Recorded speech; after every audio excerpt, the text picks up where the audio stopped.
तर अमरावतीमध्ये उष्माघातापासून बचावाकरता जिल्हा सामान्य रुग्णालयात विशेष उष्माघात कक्ष कार्यान्वित करण्यात आला। या कक्षामध्ये डॉक्टर, नर्स आणि अनेक आरोग्य कर्मचारी उपस्थित आहेत। अत्याधुनिक बेडसह आरोग्य यंत्रणा सज्ज आहे। याचा आढावा घेतलाय आमचे प्रतिनिधी शुभम बायस्कर यांनी।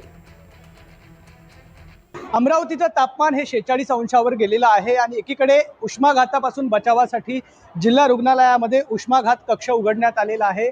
सुसज्ज पद्धतीचे बेड जे आहेत ते या ठिकाणी आहेत आणि या सगळ्या परिस्थितीमध्ये जिल्हा सामान्य रुग्णालयामध्ये विशेष कक्ष जो आहे तो कार्यान्वित करण्यात आलेला आहे। उष्माघाताचं जर ही स्ट्रोक कोणाला लागत असेल तर तातडीची उपाययोजना म्हणून विशेष बाब म्हणून या ठिकाणी कक्ष हा कार्यान्वित करण्यात आलेला आहे। सुसज्ज असे बेड्स या ठिकाणी आहेत आणि याच विषयावर आपण बोलूया। आपल्यासोबत डॉक्टर सोळंके सर आहेत। सर, काय कक्षातली उपाययोजना आहे आणि आता उष्माघाताचे काही रुग्ण आपल्याकडे आलेत का? नाही, हॅलो, मी डॉक्टर नरेंद्र सोळंके, आरएमओ जिल्हा सामान्य रुग्णालय अमरावती। आज दिनांक रोजी म्हणजे 27/4/26 पर्यंत आमच्याकडे एकही रुग्ण उष्माघाताचा भरती झालेला नाही आहे। परंतु आम्ही आमच्या सोयीनुसार रुग्णांच्या सोयीसाठी वार्ड नंबर 1, वार्ड नंबर 6 आणि वार्ड नंबर 5 इथे उष्माघात कक्ष स्थापन केलेला आहे आणि तिथे पूर्णपणे सोयी सुविधा उपलब्ध केलेल्या आहे।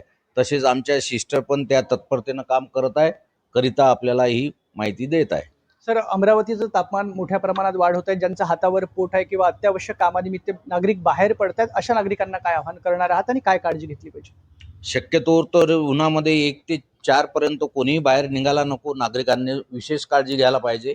जर काही महत्त्वाच्या कामानिमित्त बाहेर जात असतील तर डोक्याला पांढरा दुपट्टा किंवा चालत जाणारे असतील तर छत्री वापर करणे आणि शक्यतोवर लिंबू सरबत किंवा थंड पाणी पिणे। गरज नसेल तर बाहेर पडू नये आणि बाहेर पडताना विशेष काळजी घ्यावी असं आवाहन आरोग्य विभागाकडून केलं जात आहे। शुभम बायस्कर, NDTV मराठी, अमरावती।